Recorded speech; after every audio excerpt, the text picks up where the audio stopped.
bawal na pag-ibig. Huwag maging katulad ko. Hello, gusto ko lang ibahagi ang kwento ko. Tawagin niyo akong Netch. Ginawa ko ito para tuluyang makamove on matapos ang 7 taon. Taong 2018, huling taon ko sa kolehiyo. Kasama ko ang mga kaibigan ko sa araw ng munisipyo, isang event sa bayan namin, nang bigla akong tawagin ng isang lalaking naka-civilian. Biro niya, "Excuse me, ma'am, kulang sa tela yung suot mo." Napalingon ako at hindi ko maitangging gwapo siya.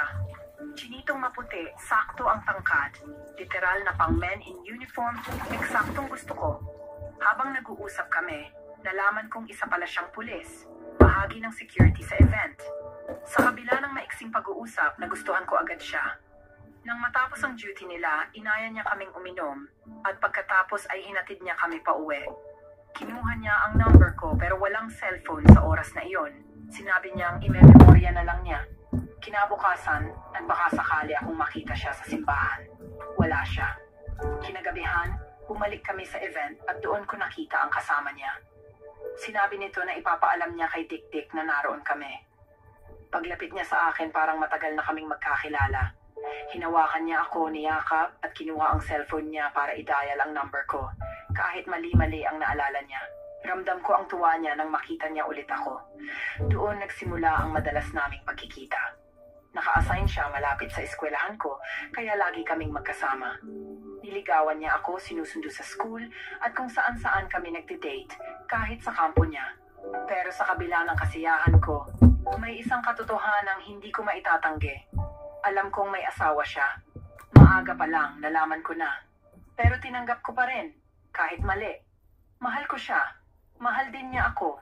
Alam ng pamilya at mga kaibigan ko na bawal ang relasyon namin. Pero hindi nila ako mapigilan. Patuloy kami sa patagong pagmamahalan. Sa edad kong 19, naging dependent ako sa kanya. Sa emosyon, sa pagmamahal, at maging sa pisikal na aspeto. Inalagaan niya ako. Binigay ang mga pangangailangan ko. Kahit malayo ang assignment niya, nagagawa niyang bumisita sa akin. Dahil dito, mas lalo akong nahulog. Pero hindi habang buhay kayang itago ang isang lihim. Nahuli kami ng asawa niya. Hindi niya nabura ang isang larawan naming magkasama sa isang intimate na lugar. Pinagpatuloy ko ng asawa niya. Kung ipagpapatuloy namin ang relasyon namin, makukulong kami. Doon ako natauhan. Hindi kami kayang iligtas ng pagmamahal namin. Kahit masakit, pinili kong itigil ang lahat. Pero hindi rin siya sumuko. Pilit pa rin niya akong kinakausap.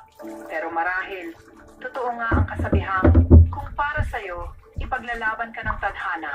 Pero kung hindi, kusa kang bibitawan nito.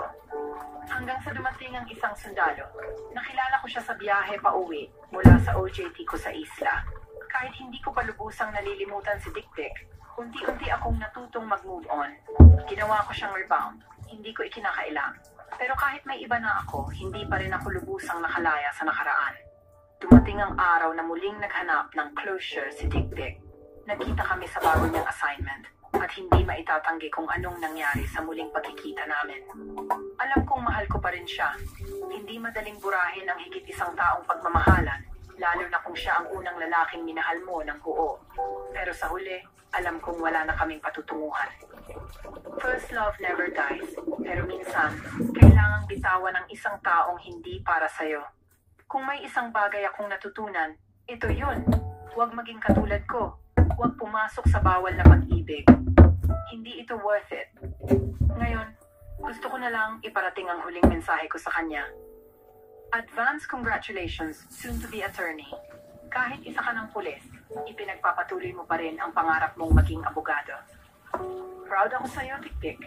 Sana, sa kabilang buhay na lang natin ituloy ang hindi natin natapos.